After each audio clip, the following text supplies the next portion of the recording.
ప్రెగ్నెన్సీలో ఎటు సైడ్ పడుకోవాలి? లెఫ్ట్ సైడ్ మాత్రమే పడుకోవాలా? కన్ఫర్మ్ అయినప్పటి నుంచి లెఫ్ట్ సైడే పడుకోవాలా? అండ్ లెఫ్ట్ సైడ్ ఎక్కువ పడుకొని అటు సైడ్ అంతా లాగేస్తుంది, ఇలా చాలామంది అడుగుతూ ఉంటారు. సో ఇది అసలు ఎందుకోసం ఈ లెఫ్ట్ సైడ్ తిరిగి పడుకోవడం?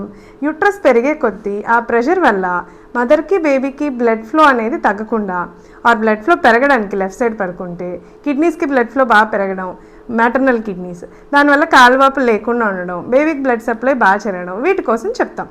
అయితే ఇది అన్ని మంత్స్కి ఒకటే కాదు. ఫస్ట్ 3 months ఆఫ్ ప్రెగ్నెన్సీలో యూట్రస్ సైజ్ చాలా చిన్నది ఉంటుంది. అప్పుడు ఈ ప్రెషర్ సిమ్టమ్స్ అనేవి ఉండవు. అప్పుడు ఆల్ 4 పొజిషన్స్ అంటే రైట్, లెఫ్ట్, స్ట్రెయిట్, అలాగే బోర్లా కూడా పడుకోవచ్చు ఫస్ట్ 3 months వరకు. బట్ మెల్లిమెల్లిగా ఈ బోర్లా అలవాటు ఉన్న వాళ్ళు తర్వాత కుదరదు కాబట్టి మీ అలవాటు మార్చుకుంటూ ఉండండి. టైం తీసుకోండి, ఒక రోజులో ఏది మారిపోదు. ఈ 3 months కంప్లీట్ అయిన తర్వాత 7th month వరకు మిగతా 3 పొజిషన్స్ రైట్, లెఫ్ట్, స్ట్రెయిట్ కూడా పర్వాలేదు.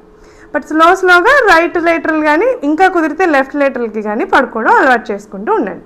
8th and 9th month వచ్చేటప్పటికి మ్యాక్సిమం లెఫ్ట్ సైడ్కి తిరిగి పడుకోవడం, అప్పుడప్పుడు మాత్రమే రైట్ సైడ్కి పడుకోవడం, అండ్ దాంతోపాటు స్ట్రైట్ పర్వాలేదు. అండ్ ఈ ప్రెగ్నెన్సీలో స్ట్రైట్ పడుకోవడం వల్ల యూట్రస్ పెరిగి లంగ్స్ని కూడా కంప్రెస్ చేస్తుంది. సో ఊపిరి అందడానికి కూడా కొంచెం డిఫికల్టీ ఉంటుంది.